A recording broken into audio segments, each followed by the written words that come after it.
Kino-question ng ilang kongresista ang kredibilidad ng Independent Commission for Infrastructure kasunod ng pag-resign ni dating DPWH Secretary Rogelio Singson bilang ICI Commissioner.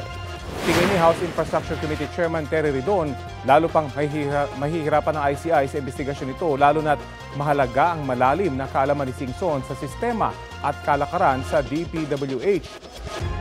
Sabi naman ni ML Party List Representative Laila de Lima, malaking kawalan si Singson sa pagsusulong ng tunay na independent, transparent at komprehensibong investigasyon kaugnay sa katiwalian sa flood control projects. Tanong naman ng Makabayan Black, napupolitika ba ang investigasyon ng ICI kaya nag-resign si Singson?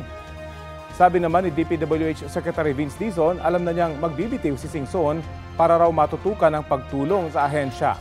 Bago si Singson, nag-resign din si Baguio City Mayor Benjamin Magalong bilang ICI Special Advisor matapos sabihin ng Malacanang na pinag-aaralan kung wala bang conflict of interest ang posisyon niya sa komisyon sa tungkulin niya bilang alkalde.